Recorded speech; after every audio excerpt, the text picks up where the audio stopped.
Hi everyone, welcome to The Feel Between. I'm Yasmin. I'm Ahmed. And we're back. It's been 2 weeks, which is crazy. Mm-hmm. It feels like longer because we were in a really good rhythm for quite a while. Yeah. Yeah, but we're excited to be here. It's a very special episode. It's our 50th episode. 50. Yeah. Which is nuts. We barely made it. Yeah, we barely made it, but we made it. And it's also, is it like a year and a few weeks? It's almost a year that we've been podcasting. It's a little over a year now. I can take a look to see when the first episode came out. Yeah, tell us our exact stats. So today that we're recording, it's April 1st, 2024. Let's see. And while Ahmed's looking for that. April Fool's Day. It's April Fool's Day, yeah, but there are no jokes planned for this podcast. I didn't play any pranks on you. No, you didn't. That's a missed opportunity. While Ahmed's looking. Okay. First episode came out March 2nd. March 2nd. Okay. So we're a little bit past our. By a month. By our month. It's been over a year, though, which is really exciting. So what we're going to do today for our 50th episode is reflect a little bit on the podcast. Doing a flashback episode. Yeah, flashback episode. Exactly. Those are really popular. And then Ahmed will have some items. Then I've got some internet updates from my corner of the internet. Yeah. Yeah. So that's what's on the docket. So I thought we could start off with just, I think people largely know, but kind of an overview of why we started this podcast. Why did we start this podcast, Ahmed? Because you were bored. Because I was, well, more specifically. And I had invested a lot of money in recording equipment before I met you. Yeah, before. So it seemed like a synergistic proposition. Yeah, before Ahmed was on a budget. Yeah. He had bought many sound items because you were doing a podcast with your friend, right? Is that why? Yeah. Yeah. And you do like music stuff. Yeah. Yeah. That podcast will never see the light of day. It is. But yes, there's allegedly a podcast out there somewhere that Corey and I recorded. Yes. I was thinking actually of if there's ever like a week that you, for whatever reason, are busy and can't record, I might just do an episode with Corey. You should. I mean, honestly, that will be like a lot funnier. Treat. Yeah. No, it'd just be different. It'd be a very different flavor, but y'all have great chemistry. You should totally do that. But yeah, you were writing your dissertation. Yeah, I was sad. I feel like actually it's kind of a theme in our relationship is the two of us pushing each other to do things because one of us is sad. Yeah. And so we like try to get out of our ruts, which I think is a good thing. Yeah, and you were like, I was basically like, give me a project. I feel sad. I feel like all I'm thinking about or working on is my dissertation. Though honestly, most of the time I was more thinking about it than working on it. Yeah. And I miss being creative and I miss like, having, just creative energy. And you came up with this. And it's been a lot of fun and a source of kind of connection, both with us and I think also with other people, mostly people we know, but it's really sweet, like meeting people and hear them talk about it. And it's almost like we've had conversations with people that we haven't realized we've had. At least it's been that way for me a little bit, which is really lovely. Yeah, it's a good time. Yeah, thanks for being here. So we're going to be brutally honest to talk about our top 3 downloads and our bottom 3 downloads. Give us the stats. What are our top 3 most listened to podcasts of all time? What are the top episodes? Let's find out. Yeah. The top 3 are the episode we did with Mehran on Bangladesh and the fight for liberation and independence in Bangladesh. So that's the top one. After that is the episode 30 on Palestine, titled On Palestine. Was that the one where we reviewed that piece by... I think we talked about the book on Palestine, or we referenced the book on Palestine by Noam Chomsky and Ilan Pappé. That's right, yeah. And then in third place is episode 1, Conference of the Birds. Oh, that's in third place. Interesting. Okay. Which makes sense because usually if you're looking for a new podcast to listen to, it's probably you start with episode 1 is the most downloaded. That makes sense. Or you'll like listen to the most recent one and then go back to the beginning. So I don't know if it's indicative that it's like the best episode or the third best episode. Oh, are you saying that it just automatically downloads when people like subscribe? No, I'm just, I think like if someone is listening finds a podcast to download, they're just going to start with episode 1. I don't do that actually. I usually just listen. I kind of work my way back from the latest. Yeah, but you're right. I could see doing that to see like a sense of what it's about. Maybe. Yeah. Yeah. Maybe people are just really into Conference of the Birds. Yeah, it was cute. I mean, that was episode about one of our favorite poems and our interest in kind of Sufi poetry. So I think that's a good episode to do. Okay. Any comments on those? No. Let's hear the bottom 3. Okay. I think I know.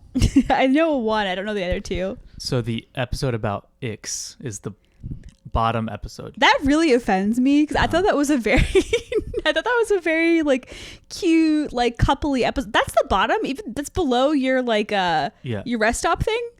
Yeah. That's so offensive. Yeah.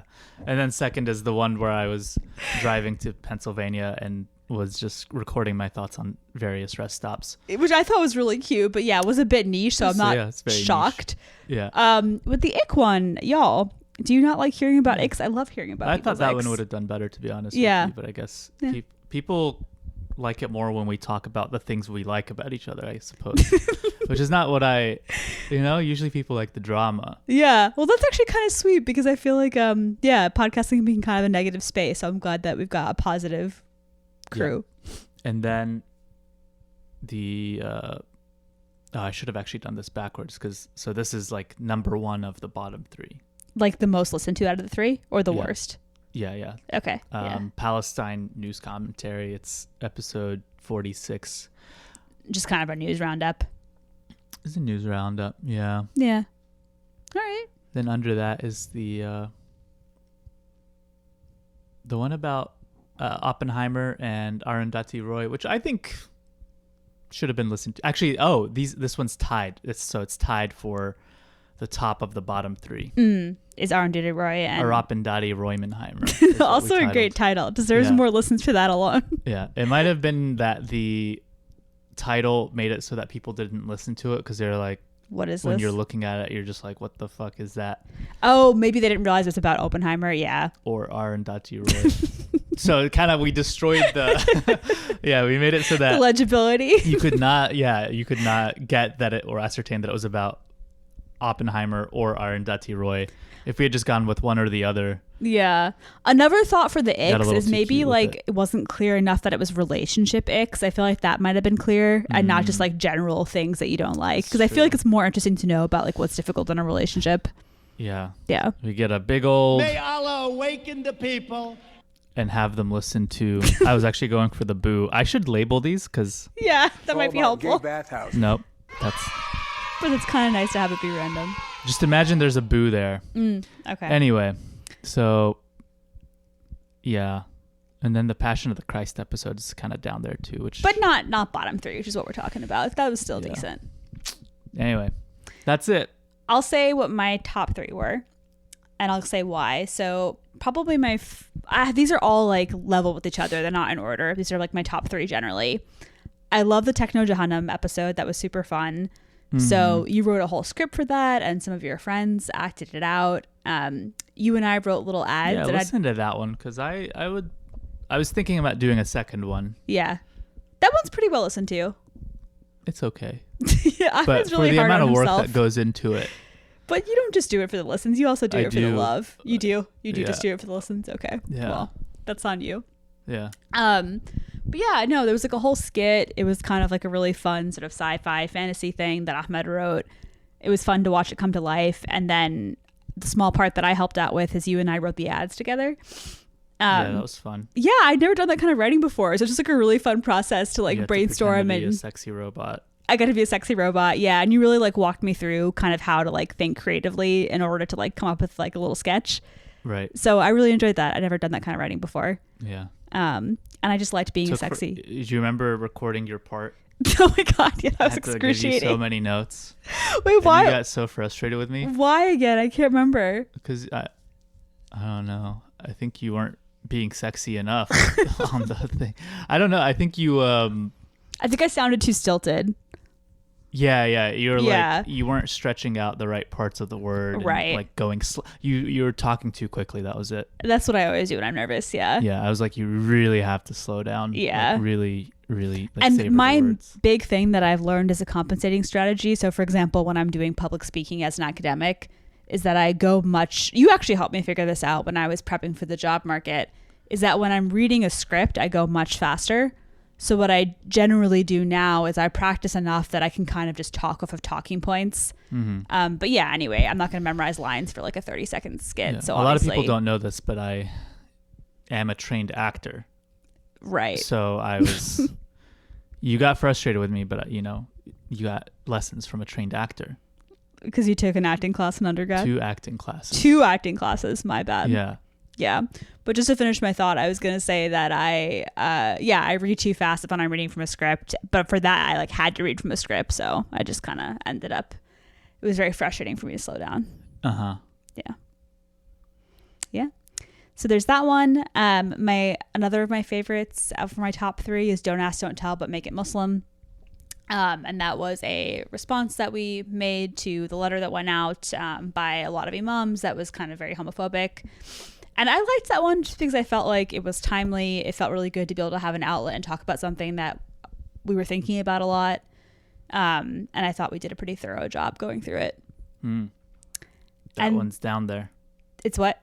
That one's down there. I don't know where. Oh, actually, it's in the top 5. Really? Top 5? Top 6. Oh, that's awesome. I didn't realize that.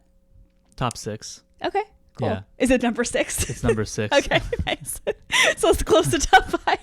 Yeah. And then my last favorite is Pinkwashing in Palestine. Top 10. Okay, cool. Which was an episode about basically how kind of there's been a really frustrating conflation between being pro-queer as if you couldn't have that position and be pro-Palestine, which is just complete bullshit. It makes no sense. Mm-hmm. And I was starting to see some of propaganda and just kind of a fairly nuanced but important discussion that I thought we handled pretty well. Mm-hmm. And that it was just helpful for me to kind of articulate for my own future conversations with people to have that chance to have a whole episode to talk it out. Yeah. So those are my top 3 favorites. I will say that this is kind of cheating. Those are my 3 favorites. But some honorable mentions have definitely been some of our guest episodes have been such amazing experiences. Meeting Sam, the poet laureate from Pennsylvania, that was really special, and chatting with him. Cool. Yeah. The Sam Hazo episode, Mehran's episode, I did not know nearly as much as I should have about the genocide in Bangladesh and about the Bangladeshi struggle for independence for Pakistan. So that was really just I learned so much from that. Mm-hmm. And also Abdul Rahman's episode, it was super fun. I went to school with Abdul Rahman, and it's just really awesome to see him as a published author, and to I just enjoyed reading the book, so that was really cool. Yeah. So yeah, those are some of my favorites because they Nice. kind of experiences and connections came out of them. I guess that was also really special. Yeah. Your friend who we talked to, who is a lawyer, that was really awesome. Zainab. Yeah. Yeah. What are your top 3 favorites? I think any of the ones where I just did a lot of production work. So Interesting. the last episode, the debut of the soundboard. That's your favorite? That was such a random episode. I'm proud of the soundboard. It's the soundboard fun, is great. Yeah. but it's not very well listened to, which is makes me a little sad. I definitely the Techno Jahannam one because I think it was just fun to put together, and then And I feel like you had a lot of technical skills that you learned through that, right? yeah, Yeah.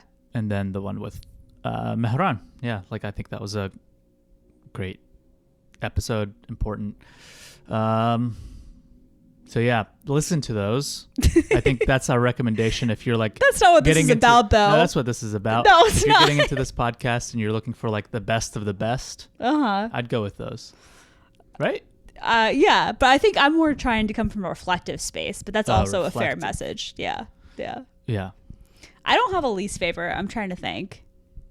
Yeah, I don't have a least favorite. We have fought a couple times while recording, but I think that then we usually stop and record later, so y'all don't have any of those to listen to. Yeah. So, yeah. I'm trying to go back through, see. Oh, we had Joe Biden on the podcast. That was pretty cool. Yeah, that was a people should notable listen to that episode. Yeah. Yeah, that's it. All the other ones, they're pretty. They're fine. It's a good podcast. It's also fine. It's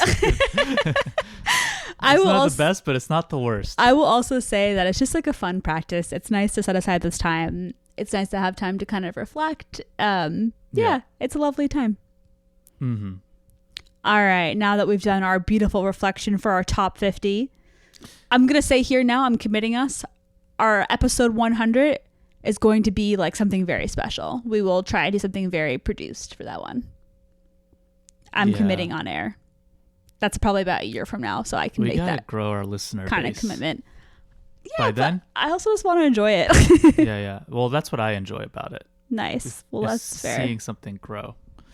Okay, what's next on the docket? What are your items? Oh, my item. There's a war going on. Do you know where? Oh, I thought you were going to talk about Palestine, but now I'm thinking maybe it's less serious, hopefully. Do you know where the war is? No. Yeah. I would have said Palestine too if you had asked me a couple days ago, but The Atlantic came out with this piece called The War at Stanford. Ah. So the war is clearly at Stanford University. I actually could not find this article in its entirety because it's paywalled. So we just can kind of maybe do a meta commentary on it because I feel like we've seen a lot of articles that are similar to it, where at Ivy League or like the elite universities, you get a student to write about how awful things are and how victimized they are and how bad things are because like people are just too woke because they care about a genocide. So the gist of this was basically that the student felt kind of ostracized because they are pro-Israel. Yeah. Yeah, I suppose they're speaking more to like the tension around this issue in particular on campus, but I think the way these stories come off generally, I actually just found the full text. Someone copy and pasted it into Reddit, and it is way too long. Holy shit! This is like a 7,000 word article. This is insane. Okay, definitely not going to read all of that, but yeah, they make it seem like it's not just the protests and like, you know, people clearly decrying a university's complicity in genocide, right? Like if a lot of these universities, their endowments are tied into, you know, the American war machine. So I think there is a valid reason to say, hey, I don't want my tuition dollars going to this, and I don't want to be at a university that's actively supporting or invested in the extermination of a group of people. Yeah. But then these students just make it seem like, oh my God, like they're like beating me up or something. Like that's just, it's not happening. And I feel like these stories have the effect, don't do that with the cord. These stories have the effect of just making it seem like that's what's happening. Yeah. There is, hold on, wait. Activists, their faces covered in keffiyehs or medical masks, confronted attendees. Go back to Brooklyn, a young woman shouted at Jewish students. Which like one of these, I just don't know. Yeah. Yeah, like I'm just like always really skeptical about how these things are reported too, because I don't know if you remember when at Cooper Union or whatever, like there were protests marching through one of the buildings. And oh, yeah. Like, yeah, some students like recording themselves in the library and said that they were barricaded themselves in because like this mob was trying to attack and kill them. So it seems like anytime there's a protest, there are these students who just like make it seem like they're being like actively victimized. Or yeah, like when was it, like a month or two ago, they brought a bunch of like Penn students in front of Congress to just talk about how, again, it gives the effect to make it seem like they're being attacked by specifically these Palestinian protesters. Again, I'm not saying that Jewish students have not been attacked, but there have been no incidents of a Jewish student being attacked by a pro-Palestine mob. Like that just is not happening. And I don't know why they're trying to make it seem like that's what these protests are doing. Yeah. Yeah. So anyway, maybe we can read this at some point, but I don't really, honestly, I just wanted to bring it up because it's clearly trying, like just through the title alone, it's like trying to make it seem like there's a war at Stanford, which there is not. There is a group of people protesting against the genocide. And then there are people on the other side of the issue who either don't feel as strongly or like actively support a genocide. That's it. What else did I have? I don't know if I had another item, to be honest with you. I think it's worth talking about what's been going on at Al-Shifa, which has just been destroyed and had horrible footage coming out over the last couple of weeks. Particularly today. Yeah. Yeah. So, I mean, they've like all but destroyed it. But I feel like what's especially different about this is that they seem to have just dropped the pretense that there's like a Hamas tunnel or anything under Al-Shifa. Like, they're still saying like, oh, we had to destroy the hospital because Hamas was somehow there, but they're not trying to like plant or show any evidence Yeah. of that anymore. I mean, yeah, there's just like before they totally destroyed the front, there was footage of them with a bulldozer just destroying a fountain outside and like bulldozing right outside of the entrance to make it much harder to access. And as people were trying to access it, that's when they slowed them down by putting up all these barricades and these obstructions, and then they just shoot them like fish in a barrel. Yeah, the thing that's particularly disturbing is that there is clear evidence for direct and intentional targeting of medical personnel, which is just like such clear genocidal intent, such clear war crime. So I mean, people on the ground were saying that they were coming out in plain clothes because they were less likely to be shot than if they were wearing scrubs. And so they're literally deliberately trying to take away any form of care, any kind of form of like people or civilians being able to access aid. It's insane. It's so blatant. It's really honestly just so disturbing. I was reading some stuff today about like, not only is this like absolutely horrific, but it potentially kind of just paves the way for future war crimes. Also, the fact that there was like literally nothing done to stop this, and there was such a clear documented intentional destruction of all the medical infrastructure in an area makes it seem as though that's an acceptable practice for any army to do. And it's just not. I mean, it's morally. If Russia was doing that, you would not hear the fucking end of it. On the news. mean, honestly, the U.S. does a lot of terrible shit, but even if we were doing this, I somehow feel like it would get more pushback. Like the fact that we are continuing to just aid this and continuing to literally directly support it with our tax dollars, with our military, is insane. There's like nothing else to really be. I mean, and like there's just like there's no room for nuance on this. Like honestly, there's not. I mean. Doctors are being shot. It's crazy. Yeah, there was a clip I saw earlier of a woman who was working at one of the hospitals. I posted this clip to you. And was saying that they were targeting people in scrubs, like people who were they were having to change out of their clothes, or their patients or something were giving the doctors their street clothes to go out with. Because if they wore scrubs out, it was almost a sure thing that they would get shot. So just I don't know how you can at this point do any more hand-wringing over like, Israel's not like a bad place, it's just got bad leaders. No, like it's a settler nation state project. It should not exist, and it needs to exist in a different form, right? Like something else needs to come out of this that is not a state that is Israeli not an apartheid state that is able to eliminate part of the people that it claims to somehow have protection over. I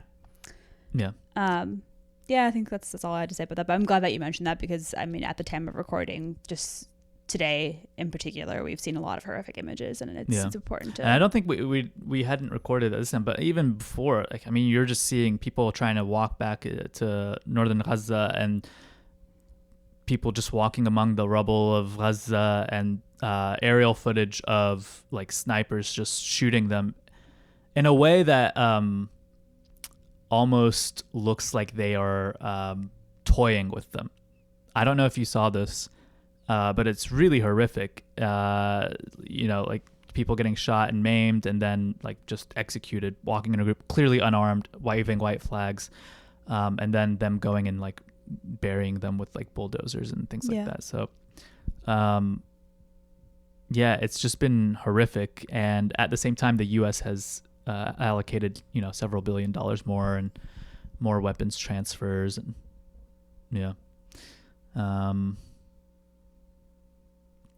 but it's horrible. I don't know if there is honestly much more that we can say on it, because it just seems like it continues to get worse. Yeah, no, definitely. I do have one more thing actually that's somewhat related. Did you see that the Biden administration officially made it Arab American Heritage Month? I thought we already had Arab American Heritage Month. Can you hand me my phone? Because I have the language of it. I thought that we already had an Arab American Heritage Month. I don't know if it was official. Oh, I didn't realize that. Because remember, I got asked to speak once for Arab American Heritage Month. That's right. Yeah, that's true. And it was kind of awkward because I realized that they probably thought I was Arab, but I still did it. Yeah. Sorry. Maybe so. It is Arab American Heritage. That's official. But he made an official proclamation. Okay, so it already was official though. What was his proclamation? What is the proclamation? Oh no, the proclamation is that April 2024 is Arab American Heritage Month. Nice. So I don't know, but anyway, so it's this. It starts off. I'll read the first paragraph and then I'll read a little bit more of it. This month we honor the rich heritage, history, and hopes of more than 3.5 million Arab Americans across our country who have helped write the American story and move our nation ever forward, embodying the truth that diversity has always been and will always be our country's greatest strength. It's pretty good. What's the source that you're reading from? This is on the whitehouse.gov website. No, this very is official. The official proclamation. Nice. But as we come together this month to honor these contributions, we must also pause to reflect on the pain being felt by so many in the Arab American community with the war in Gaza. The trauma, death, and destruction in Israel and Gaza have claimed and continue to claim far too many innocent lives, including family and friends of Arab Americans across the nation. Our nation. They capitalize nation. Interesting. That's weird. I am devastated by the suffering of so many and mourn the lives taken. If only there was something you could do. I know, for real. Like, not directly I really give feel for aid. this guy. And I pray for the loved ones left behind and for all the innocent men, women, and children living in dire circumstances.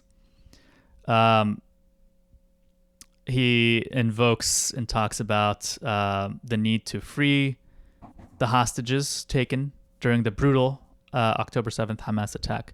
And so people have been mad because it's like, oh, you could just say it's Arab American Heritage Month. Arabs are like an important part of the community. I sure would love their vote in whatever, blah, blah, blah. But then people are mad because he's like in this proclamation, they're talking about Hamas and like what's going on. And you're just like, it's like, I understand that he had to talk about the pain in the Arab American community because obviously like it's too blatantly strange and insincere not to mention it. Yeah. But at the same time, it's just kind of like, dude, this isn't going to change anything. Like, you have to actually change your policies at this point. There's no other PR fix. Like, this is like such a. Does this work on anyone? I don't think it does. I don't think there's a single person left. I mean, like one, that's it. Yeah. Yeah. Yeah. Yeah, but I like how they write it as like, oh, I just, if only feel the pain, and yeah, it is like signed by Joe Biden. I'm sure he didn't write it himself, of course right? not. But yeah, it's got his signature on it, and you're just like, you're the guy. Yeah. Stop giving them weapons. You're going around, you're using like these old like archaic laws to just give them more weapons. Like what are you doing? No, it's ridiculous. Anyway, those are my items. Nice. All right. I've also got some very important news updates. Okay. So my first news update is that Sufi and Anjali broke up, which is really devastating for many online communities. Yeah, it's been rough in this household especially. Yeah, I've had a lot to say about it. So Sufi and Anjali were like an online couple, a celebrity couple, like a micro celebrity couple. But a celebrity in real life, from what I understand. Yeah, a celebrity couple. What'd you say? Couple in real life too, from what I understand. Of course. Yeah. Yeah. Are other online couples not real life couples? Oh yeah, I was just specifying for the people. He said online. Oh yeah, like they're not pretend, they're like real people. They're social media influencers. Yeah. So Sufi is Pakistani American and Muslim, and Anjali is Indian American and Hindu. And they got together in 2018 and became like the queer South Asian representation that everyone was looking for. And their entire kind of brand and a lot of their money actually is like, they're like a brand together. Like they get like lots of like monetized trips, or they did, and they like would get sponsored by people and that kind of thing. And they just seem like goals. They seem so happy. They like hit all the boxes. They were like interfaith. It was like an Indian Pakistani couple. They're queer. They were beautiful. They were in love. They took all these gorgeous trips together. And then they broke up. And not only did they break up, but they posted matching Instagram stories, or squares actually, to the grid. So even more permanent, saying that Sufi cheated. That's the Muslim one. The Muslim one. Yeah, exactly. The Pakistani Muslim one. Wow. And this is really fucked up, but like, okay, I don't know if I should disclose this, but if you had asked me like if Sufi and Anjali were to break up and one of them were to cheat who would it be? Mhm. I would have said Anjali. I think that's my own Why? like. Why? I think it's like my own internalized like misogyny. Maybe she's just like Misogyny? yeah, like she just is like the more kind of sexy one. The more sexy one. Like she like dresses like more provocatively. Like I don't know. It's really stupid of me. Interesting. It's like it's very bad of me, but I was surprised that it was Sufi. I was surprised that anyone cheated at all. So do you think women who dress sexy are more likely to cheat? Or I definitely don't think that, what but do there you was think about women? I don't know. I don't think that, but there was a part of me that was like, damn, Sufi cheated? You know? During Arab American Heritage Month? Sufi's not Arab. She's Desi. Don't claim us. But you spoke during Arab American Heritage Yeah, I Month. know. You It's gave a because they speech. thought I was Arab. Yeah. Well, actually, I guess it happened. When did it happen? When did they? This was before Ramadan, before Arab Before American. Ramadan. Oh So my God. yeah, Before, Shaitan wasn't locked up. yeah, it was all Sufi, man. It's rough. No, I'm saying Shaitan was not locked up. Oh, it could have been Shaitan. You're right. Yeah. You're right. So That's a good I point. feel like maybe they could work things out. Yeah. So I thought there's a New York Times article about it, so I'm gonna read that a little bit. But before So that, I didn't know anything about. I had no idea these people existed or that people followed them. But it seems like they're both very famous and lucrative. yeah, it'll be interesting to see how lucrative they are separately. Yeah, I think for like people like me who, No, I think it's done. you think it's done. I think they're cute, but like, you know, like hot single girls on Instagram are like one in a, you know, like or they're They just had, like like, a a dime a shtick. dozen, right? You Yeah. know what I'm saying? But like their appeal was that they were a A queer Desi couple. Yeah. queer, Desi, interfaith couple. Yeah. No, and I think that like for people like me, I don't know, like it sounds stupid, but it was really cool to see a queer couple that was like that were like living out loud and you know like And is also hot, you know, like they were and both, they were cute. Yeah. you know what I'm saying? Like, yeah. That's true. Them being hot was a helpful part. It seems like that was a big draw. Yeah. So I'm going to read, this is from, so both of them posted it. Anjali's is like black text, white background. Wait, you said this is in the New York Times? Well, I'm going to do the Times article after this. Yes. They wrote a Times article about them? Yes. It was a really big phenomenon. About people breaking up? Well, the Times article questions that, so we'll talk about it, about like, why is this a phenomenon? Oh. But first, I want to go straight to the source. Okay. Good reporting over here. Uh-huh. So Anjali's Instagram square is black text, white background. Right, they're inverse of each other. And then Sufi's is, right, white text, black background. But Sufi's is white no, Sufi's is black with the white text. to show that she did something wrong. Maybe, I don't know. Wow. But it's the same exact text, so they clearly drafted it together because they both posted the same thing. Right. But Anjali's has comments on, and Sufi, the cheater, her comments are disabled. So Oh. yeah, it's interesting. Wow, I bet she was getting some fucked up comments. probably. So here are some of Anjali's top comments. The first one is in Ramadan ? Oh man. And Yeah, that then was my Anjali question. responded. That was me. What? That was me. That was you. Yeah. This is Uncle Ahmed's main concern. Yeah. Anjali responded, I have Sufi's consent to respond. It ended before Ramadan began. Which I think is interesting. People were kind of making fun of that. Like, okay, like why is that relevant? But I don't know. I guess it mattered to them, you know. And like it was a really cute thing where like when Sufi was fasting, Anjali would get up and make her sahri or like sahur and stuff. So like I guess it was part of their relationship. Make your own damn suhoor. Yeah. Or sahri if we're going to be desi. Yeah. Another comment, this is the second most popular comment, 4,000 likes. I believe there was no need to disclose the reason that would inevitably lead to Sufi's mass character assassination based on Islamophobia and homophobia. No matter how much your fans love you, none of us deserve to know. I thought that was really harsh. I feel like, I don't know, like, yeah, there's a separate question of like, what does it mean for your relationship to become social media content?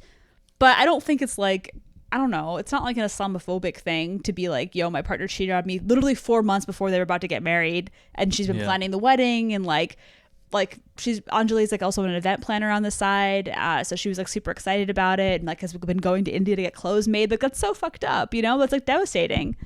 Yeah, it's bad to cheat on someone. Yeah. Don't do that. But what do you think about this Islamophobia comment? I don't think it matters. Yeah, me either. Yeah. All right, this is the best comment as far as I'm concerned. Girl, I'm concerned about the geopolitical ramifications. I thought that was good because it's like Right. they were such a Pakistan. India-Pakistan couple. Yeah. So those are the comments. Here's the Times article. It's called "One Way to End an Engagement: Uncommon Honesty and Matching Fonts." So I'll read you a little bit and we can say what you think. The first, it starts off with who are these people and then explains what happened. On Sunday, the couple announced in synchronized black and white statements on Instagram that the wedding was off. Blah, blah, blah, blah. And then why should I care? While the names of these two influencers might not ring a bell, in an industry in which representation of queer South Asian, Hindu, and Muslim people can be slight at best, Ms. Chakra and Ms. Malik have been widely considered positive representations for those who haven't always had role models they could directly relate to. I think that's really true. And then we have here, what makes this breakup so unusual? Celebrities and other public figures are expected to be elusive when it comes to the private matters of their relationships and breakups. In this case, Ms. Malik and Ms. Chakra are actually giving us the why, which those following along at home typically don't get in these separations. Also, their separate but highly coordinated statements, down to the matching graphic design of the posts, the inverted text colors, the corresponding black and white heart emojis, and similarly corporate language, is a disconcertingly polished way to announce that you've been betrayed. Perhaps no matter how sad the news, the content still has to look good. And it keeps on going. Is it our right to know all the details? Having a public relationship sounds stressful. I have thoughts. What are your thoughts? I know that you're not as invested in these two people, so it's going to be a little bit different. I mean, they're just kind of influencers, so I find it really hard to care about them, you know? I think it's nice to see attractive people on your Instagram feed, but also I feel like there is some level of investment because they give the appearance of having this like really great relationship. But I feel like if you're monetizing it, it's probably, I don't know. It's so tricky. It's probably a lot of pressure for sure. Yeah. Same thing with what's it called? What's that show we watch? Love is Blind. Yeah, right. Like they have all these moments that are supposed to be real and emotional and show you. But all I can think about is how many shots did this take, or, you know, like what are the producers doing in the background to create this moment? How is it manufactured? And that's probably the case with a lot of what you see online with these two, right? Yeah. I mean, I think that they did some genuine good in the world. Like especially even the breakup is performative. But yeah, I mean, it's tricky. I don't know what the right answer was. If they had just kind of quietly, I mean, they were planning a wedding so publicly that there was no way to really quietly pull it away.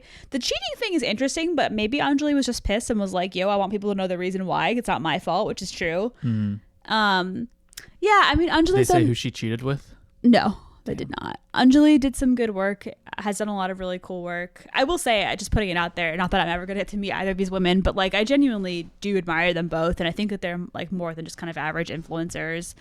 Like Anjali's done a lot of really great stuff speaking out against Hindutva or like the far right BJP, which I know can be really hard in a lot of like Hindu American circles. And Sufi talked a lot about kind of like just intense homophobia from her family and like finding acceptance with Anjali's family and that kind of thing.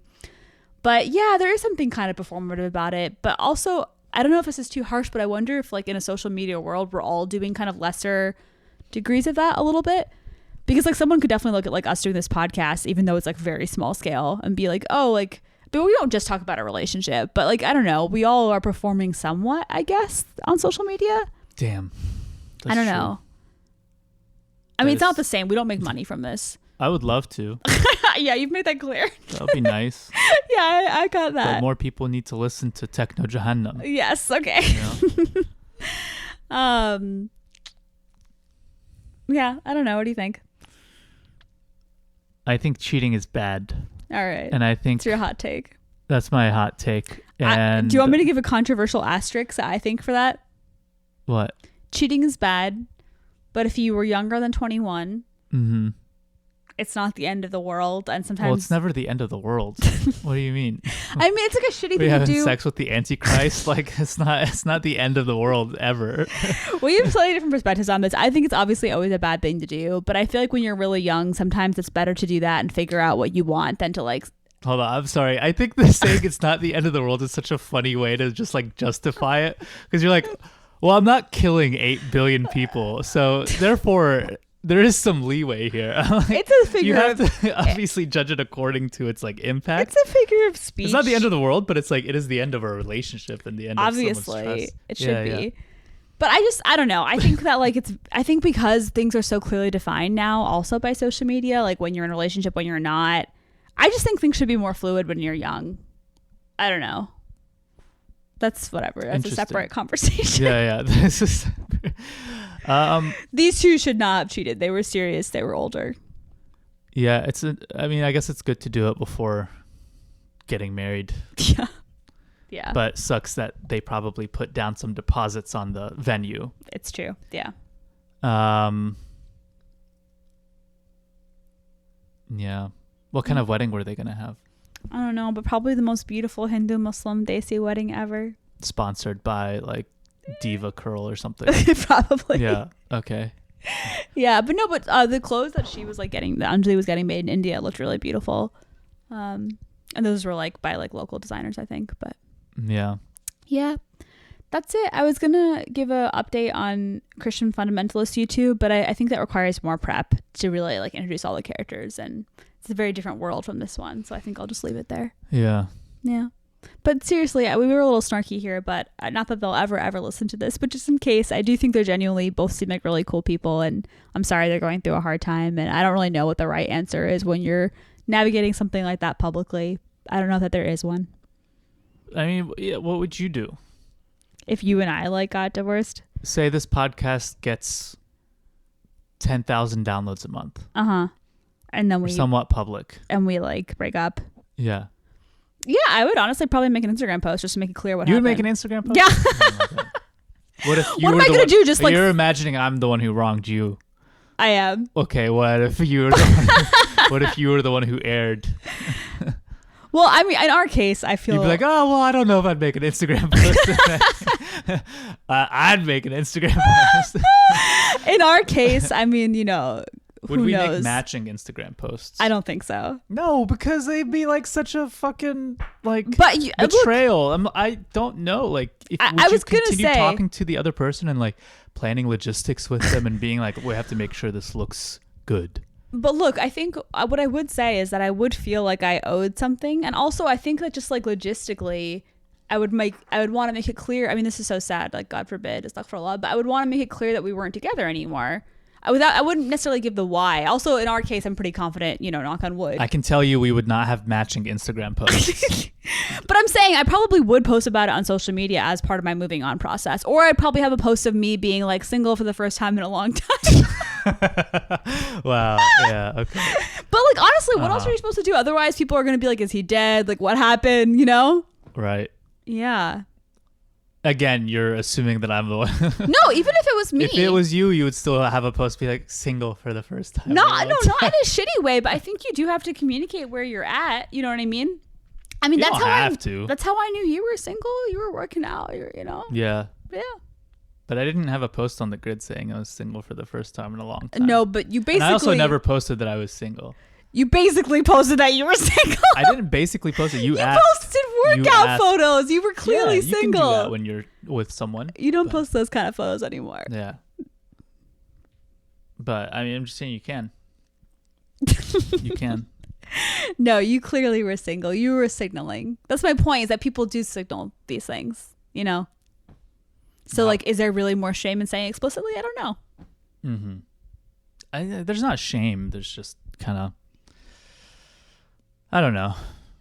Yeah. You're just going to act how you act, you know? I guess. It's fine. Yeah. There's no right or wrong.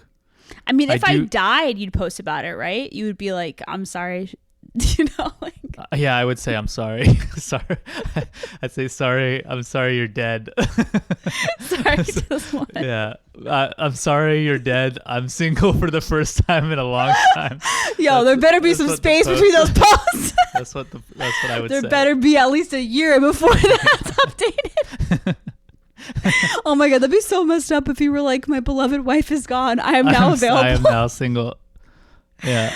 Yeah. Oh my God, I will hunt you so hard. Don't you dare. Yeah. Yeah. Yeah, I don't think there's a right or wrong here. I just do think there is a weirdness in the corporateness of it. Yeah, I think the Times article got Having it right. a corporate breakup seems weird. Yeah. Yeah. And then it's also tricky because there's also the add-in of like the cheating, which is like not like a, if they were to their credit, if they were to really make it, because the Times kind of made it seem like it was hyper stylized, which it is, but if it was really like a professionalized breakup, it would have been like due to irreconcilable differences or something, some bullshit like that. The fact that they mentioned cheating makes it a little messy and a little bit more real, I think. Mm-hmm. Yeah. I'm sure she was guilted into posting that. That's true. Yeah. Yeah. And Nice. probably at some point she will remove it from her grid. But it will be there in my mind forever. Mm-hmm. Yeah. Yeah. This could also be totally fake. No. What do you think? No, it's real. What do you think? I think it's real. Who benefits? Cui bono? No one benefits from their breakup, genuinely. It's going to hurt both their I brands. don't know. The United States government might. No.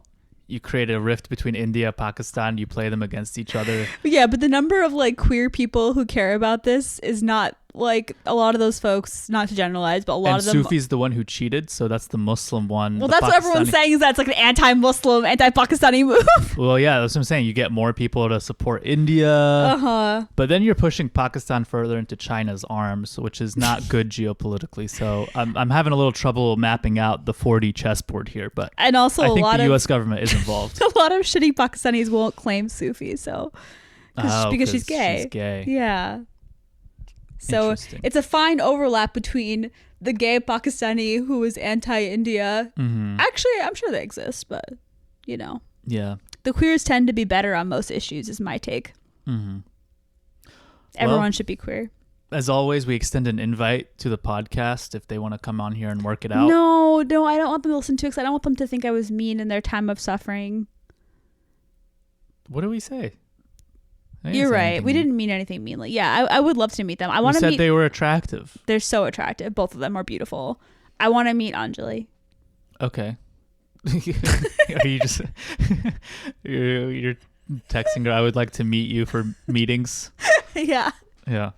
Yeah. Hello, sweetie. Come meet us for Yeah. meetings. Okay. Thanks, Anjali. All right. We're gonna have to make that post at some point then. Let's make like a blue and purple square. No, I'm saying that you're over here texting her. Oh, I see. Soon you're gonna Yeah. see some squares pop up on our grid. You're like, Yasmin is About my this DMs. we are actually just make it after we have our wedding because that's next month. Oh yeah, no. Well, if we're following them, we'd have to do it right before the wedding. To be very clear, we're already married. We're just having a wedding party. Yeah, and you're not invited. If you're listening to this, Mm-hmm. you might be, You might be. but you know, prices. I'm Yeah, sorry, we it's cannot invite all of you, but we love you. Especially the listeners in Egypt. Yeah, we don't know who you are, so Yeah. you're in our hearts, but not here. Yeah. Bye. Y'all. Anything else? Oh, should we just okay, give general life updates? We got tickets to Egypt. We're very excited. We're gonna go this summer. We're going on a listener tour.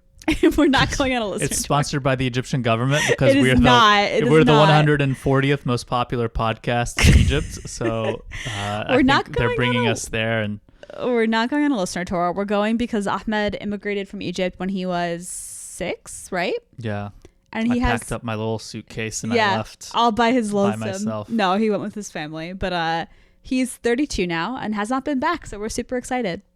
Yeah, Yeah, that's on the docket for the summer. We're moving. we got to figure out to where.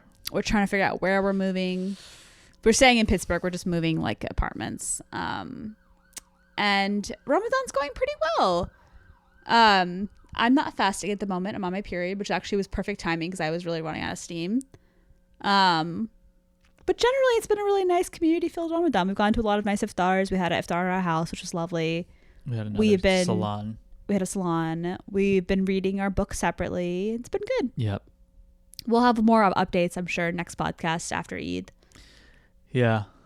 Yeah, I was actually going to try to queue up something from the Ibn Khaldun reading that may have inspired people when he's talking about dreams and the spirit, Okay.